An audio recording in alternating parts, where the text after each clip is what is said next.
A special thank you to each of our subscribers who make this channel possible. Here's today's story.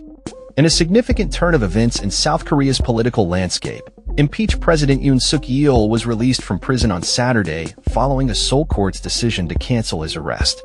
This decision allows Yoon to stand trial for charges of rebellion without being physically detained.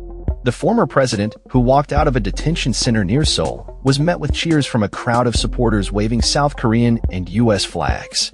Yoon, visibly emotional, waved to the crowd, clenched his fists in a gesture of defiance, and bowed deeply in gratitude to his supporters.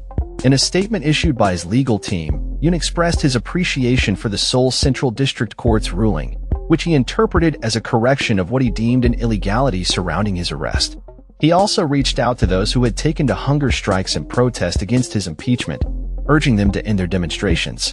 Yoon's release follows his arrest and indictment in January, stemming from a controversial martial law decree he issued on December 3rd, which ignited widespread political unrest in the nation. The National Assembly, led by the liberal opposition, quickly voted to impeach Yoon, resulting in his suspension from office. The Constitutional Court is currently deliberating whether to formally dismiss or reinstate him as president. Should the court uphold his impeachment, South Korea will be required to hold a national election to select his successor within 2 months. The Seoul Central District Court's decision to release Yoon was based on procedural grounds, indicating that there were significant questions regarding the legality of the investigations against him. Yoon's legal team has argued that the investigative agency lacked the authority to pursue charges of rebellion against him. Furthermore, the court determined that the legal period for Yoon's formal arrest had expired before he was indicted. In the meantime, the main opposition party, the Democratic Party, has expressed outrage over the prosecutor's decision not to appeal the court's ruling. They criticized the prosecutors, labeling them as henchmen of Yoon, who previously served as the prosecutor general.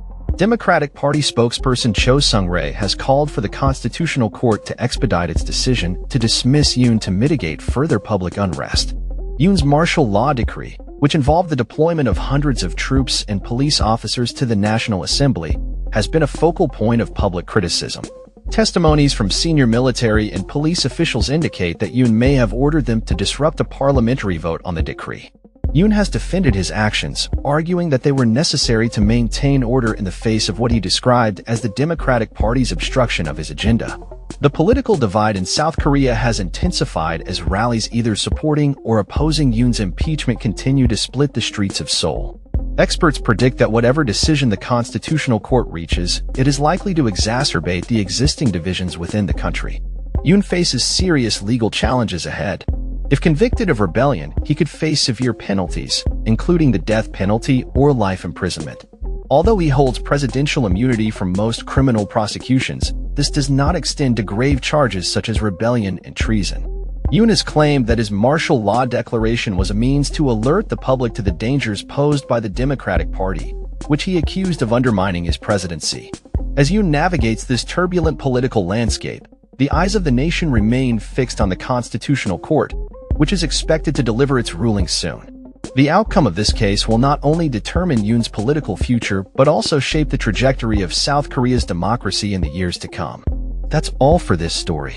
We upload videos every day covering many different subjects, so hit that subscribe button to stay informed. Thanks for watching.